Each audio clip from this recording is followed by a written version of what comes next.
जय सिया राम मित्रों, नमस्कार। आपका ग्रह चाल में स्वागत है। मित्रों, जैसा कि मैंने अपने पिछले वीडियो में आपसे वादा किया था कि हम परिवार के रिश्तों के संबंध में कुंडली के भावों से कुछ सीखेंगे, तो आज मैं उसी पर एक विषय लेके आया हूँ। विषय का नाम है कैसी होगी आपकी बहू, या कैसे होंगे आपके दामाद। क्योंकि कई लोगों के प्रश्न रहते हैं और इस समय शादियों का मौसम भी है, तो लोगों के पास कुंडलियाँ होती हैं अपने लड़के की, अपनी लड़की की, या लड़की के लिए वर ढूंढ रहे हैं, या लड़के के लिए उसके मुताबिक बहू को ढूंढ रहे हैं। तो इस संबंध में कई लोगों के प्रश्न इस तरह के रहते हैं। तो हम क्यों, देखिए, हम लोग कुंडली मिलाते हैं, उसमें सारे गुणों को मिलाया जाता है, मंगल दोष भी देखते हैं। इसके अतिरिक्त भी कुछ चीज़ें देखने की होती हैं जिनको हम देख कर के बहू के स्वभाव के बारे में, या जो है हमारी बेटी के लिए जो दामाद मिलेगा उसके स्वभाव के बारे में, और उसका कैसा व्यवहार होगा, कैसा उसका नेचर होगा, साथ में वो परिवार में किस तरह से फिट होके चलता है या परिवार से अलग हो जाता है। तो इस संबंध में, जैसे अब मान लीजिए हम सोचेंगे कि भाई हमारे बेटे के लिए कैसी पत्नी मिलेगी, या हमारी बहू की हमारी वाइफ से बनेगी या नहीं बनेगी। वो एक अच्छी लड़की आएगी जो सुघड़ होगी घर के कामकाज में, या नौकरी वाली होगी, वो एक लक्ष्मी के रूपा होगी, या वो परिवार के जो उल्टे सीधे लोग होते हैं उनको सुधारने के लिए आ रही है, चंडी रूप में आ रही है। तो ये सब हमको अपने ग्रहों की स्थिति से देख करके हम पता कर सकते हैं। तो इसको हम, चूंकि कुंडली में पंचम भाव संतान का भाव होता है और एकादश भाव लाभ का भाव होता है, तो एकादश भाव को ही पुत्र वधू का भी भाव होता है, मित्रों का भी भाव होता है, और इसके अलावा बड़े भाई का भी भाव होता है। तो हम पंचम और एकादश भाव को प्रेफरेंस दे करके देखेंगे कि उसमें बैठे ग्रह या उसमें जो राशि है उसके स्वामी कुंडली में कहाँ बैठे हैं और वो क्या प्रभाव दे रहे हैं। इस संबंध में एक डेमोन्स्ट्रेशन के रूप में या प्रेजेंटेशन के रूप में एक मैं कुंडली आपको दिखाता हूँ। ये जो कुंडली है, ये कुंडली वृषभ लग्न की कुंडली है। इसमें वृषभ लग्न की कुंडली में जो पांचवा भाव है उसमें 6 नंबर राशि लिखी हुई है, जिसके स्वामी बुध हैं, जो द्वितीय हाउस में बैठे हुए हैं, यानी 3 नंबर राशि में अपनी स्वराशि में बुध बैठे हुए हैं। और इसके अलावा पांचवें भाव के बाद 6, 5, 6, 7, 8, 9, 10, 11, 11वें भाव में 12 नंबर राशि लिखी हुई है, जो गुरु महाराज की, बृहस्पति जी की राशि है। और ये गुरु कहाँ बैठे हैं कुंडली में? ये दसम भाव में बैठे हुए हैं, यानी जो कर्म का भाव है या जो पिता का पितृ सुख का भाव है उसमें गुरु बैठे हुए हैं। तो ये कुंडली मान लें आप कि ये कुंडली जो है किसी लड़की की ही है। और इसमें अब हम देखेंगे कि इस कुंडली में क्या चीज़ निकल के आती है। गुरु के साथ राहु भी बैठे हुए हैं, तो अब विवाह के कारक गुरु होते हैं और साथ में शुक्र भी होते हैं। तो गुरु की दृष्टि यहाँ से कहाँ पड़ेगी? अब गुरु, पहले तो ये 12वें भाव के गुरु यहाँ बैठे हुए हैं 10वें भाव में, तो ये कर्म, यानी जो ये लड़की होगी वो बहुत ही धार्मिक होगी और ससुर को, सास ससुर को सुख देने वाली आएगी, खाना बनाने में निपुण होगी, भोजन बनाने में निपुण होगी, पाक कला में निपुण होगी, अच्छी धार्मिक होगी, बुद्धिमान होगी, पढ़ी लिखी होगी। इसके अलावा बड़ों की आज्ञा मानने वाली होगी और परिवार को अच्छे ढंग से लेकर चलने वाली होगी। अब गुरु की हम दृष्टियां देखें तो गुरु की जो दृष्टियां होती हैं वो 5वीं दृष्टि और 7वीं और 9वीं दृष्टि गुरु डालते हैं। तो यहाँ से हम गिनेंगे 1, 2, 3, 4, 5, 5 नंबर, यानी धन के भाव पर। यानी ये लड़की धन लेकर आएगी या ये भाग्य लेकर आएगी उस परिवार के लिए। और इस द्वितीय भाव में जो ग्रह बैठे हुए हैं वो बुध बैठे हुए हैं। बुध वाणी के कारक हैं, कला के कारक हैं, व्यवसाय के कारक हैं, और ये चूंकि कुटुंब का भी भाव है तो कुटुंब को भी लेके चलने वाली होगी। और बुध चूंकि अपनी स्वराशि में बैठे हुए हैं तो बुध एक अच्छी स्थिति में है इस कुंडली में। तो ये जो बच्ची होगी वो बहुत ही शानदार होगी और वो अच्छा प्रेजेंटेशन करने वाली होगी, अच्छी वक्ता होगी, बोलने में भी अच्छी होगी, ज्ञानवान होगी, गुणवान होगी और सुघड़ होगी। इसके बाद गुरु की जो हम सातवीं दृष्टि देखेंगे तो 5 के बाद 6 और 7, सातवीं दृष्टि सुख भाव पर पड़ रही है। यहाँ पर जरूर केतु बैठे हुए हैं जो थोड़ा सा कुछ गड़बड़ करेंगे, यानी कुछ अलग करेंगे। इसके बाद 7वीं के बाद 9वीं दृष्टि गुरु की, तो 7 के बाद 8 और 9, 9वीं दृष्टि पड़ रही है ये छठे भाव पर। छठे भाव में 7 नंबर की राशि लिखी हुई है और इसमें इसके स्वामी शुक्र हैं जो अपनी स्वराशि में बैठे हुए हैं। छठा भाव जो होता है वो कंपटीशन का होता है, यानी प्रतिस्पर्धा का होता है। तो ये प्रतिस्पर्धा भी करेगी और शुक्र के कारण इसके जीवन में लग्जरी भी आएगी, धन भी आएगा, सुख भी आएगा। इसके अलावा ये थोड़ा बहुत अच्छे व्यवस्थित ढंग से रहती होगी, शान शौकत से रहती होगी और रानी की तरह रहेगी ये, क्योंकि इसका स्वभाव, शुक्र का जो स्वभाव है वो लग्जरी देना है। अच्छे आइटम जो सौंदर्य के होते हैं, आभूषण होते हैं, वो सब इसको मिलेंगे। तो इस तरह से हम गुरु की 9वीं दृष्टि देखते हैं। अब इसके बाद एक मंगल भी बैठे हुए हैं जो लग्न में बैठे हुए हैं, तो इसको भी हम समझना जरूरी है। तो मंगल की 4वीं, 7वीं और 8वीं दृष्टि होती है। तो मंगल इस कुंडली में लग्न में बैठे हैं तो लग्न से गिनेंगे 1 2 3 4, यानी इसी सुख भाव पे, यानी जो आपका कुटुंब का भाव है, माता का भाव है, उस पर मंगल की दृष्टि आ रही है। तो चूंकि ये किसी लड़की की कुंडली है तो वो थोड़ी सी तेज भी होगी और इसके अलावा मंगल यहाँ पर उसमें ऊर्जा भर देंगे और वो बहुत फास्ट होगी, साहसी होगी, पराक्रमी होगी। और हो सकता है कि थोड़ा उसमें इतना क्रोध हो कि मंगल तो सेनापति हैं का बिगड़ जाए तो मार पिटाई भी कर दे।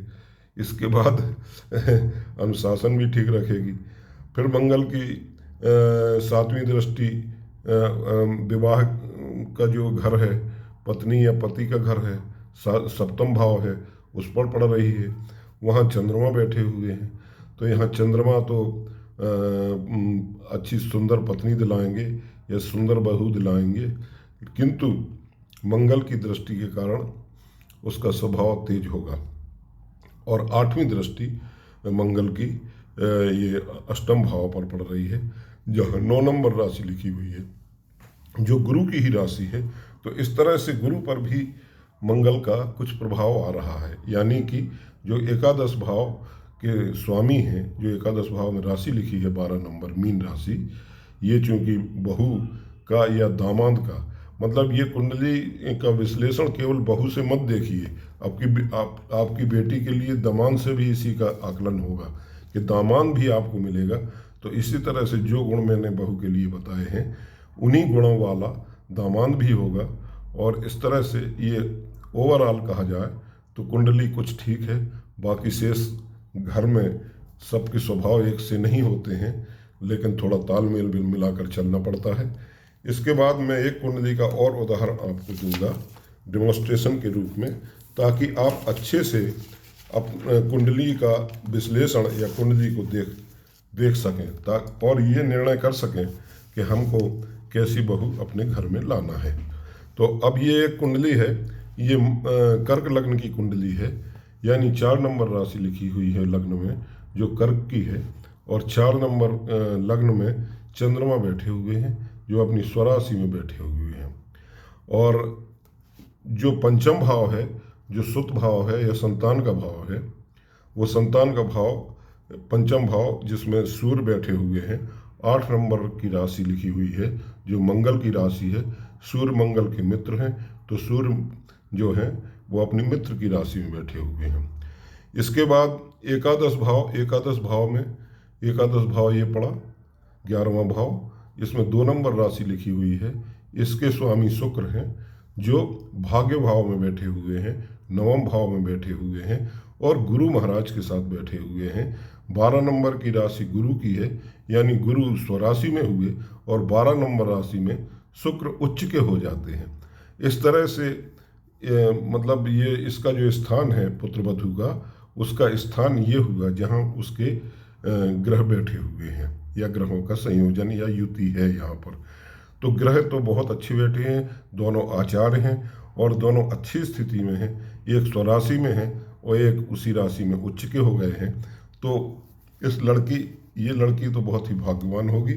और चूंकि गुरु की पंचम दृष्टि लग्न भाव पर पड़ रही है जहाँ पर चंद्रमा है, तो गुरु और चंद्रमा का ये तो बेजोड़ मेल हो गया, यानी कि इसका बहुत अच्छा भविष्य होगा और ये शानदार तरीके से अपना जीवन बिताएगी। धन वैभव खूब रहेगा। इसके अतिरिक्त शान शौकत और चंचल स्वभाव की, अच्छा भोजन बनाने वाली, अच्छे जो अतिथियों का स्वागत करने वाली, अच्छे वाहन में घूमने वाली और बहुत भाग्य लेकर के ये आने वाली है। पंचम के बाद 6, 7, 7वें भाव में बुध भी बैठे हुए हैं जो वाणी के कारक हैं। और तो इस तरह से उसकी वाणी भी बड़ी मधुर होगी और बहुत मीठा बोलने वाली होगी और गायन कला में या चित्रकला में या प्रवक्ता के रूप में बोलने में या मीडिया से संबंधित काम में निपुण होगी। लोगों को गाइड करने वाली, लोगों को व्यवसाय से भी संबंध होता है तो व्यवसाय भी आपके परिवार का बढ़ेगा। अगर वो स्वयं करेगी तो ठीक है, या उसके नाम पर कोई उसका पति करेगा तो व्यवसाय में बढ़ोतरी होगी। इसके बाद ये जो सप्तम भाव के बाद 8, 9, 9वें भाव में सूर्य बैठे हुए हैं, ये मैंने बता ही था। तो जो मंगल की राशि में अपनी मित्र की राशि में बैठे हुए हैं, सूर्य के कारण इसके अंदर नेतृत्व की भावना होगी। इसके अंदर जो है वो ये बहुत ही तेज तर्रार होगी, प्रशासनिक रूप से परिवार में बच्चों को अच्छे से रखने वाली और सबको अच्छे से चलाने वाली होगी। यानी ये एक मॉडल कुंडली है जो बहुत ही सुंदर है। अब इसके बाद एक कुंडली और मैं आपके सामने प्रस्तुत कर रहा हूँ, जिसमें इस तरह से आपको मैं, चूंकि ये प्रेजेंटेशन इसलिए दिखा रहा हूँ कि ताकि आप अच्छे से थोड़ा सा इन कुंडलियों को देखना जान लें, ताकि आपको आने वाले नए मेहमान के लिए आप तत्पर तैयार रहें और आपको कोई परेशानी ना हो। ये एक कुंभ लग्न की कुंडली है जिसमें इसमें भी चंद्रमा बैठे हुए हैं लग्न में ही, और इसमें पंचम राशि में 3 नंबर राशि लिखी है जहाँ बुध बैठे हुए हैं, और एकादश भाव में 9 नंबर राशि है जिसके स्वामी गुरु हैं जो सप्तम भाव में बैठे हुए हैं। तो गुरु महाराज भी उसी तरह से ज्ञान, धर्म, कर्म, अध्यात्म के कारक हैं। तो ये इस तरह से धर्म भी कराएंगे और अध्यात्म भी कराएंगे। इसके बाद इसमें चंद्रमा पर चूंकि दृष्टि 5वीं पड़ रही है तो ये बहुत सुंदर भी होगी, गौर वर्ण की होगी।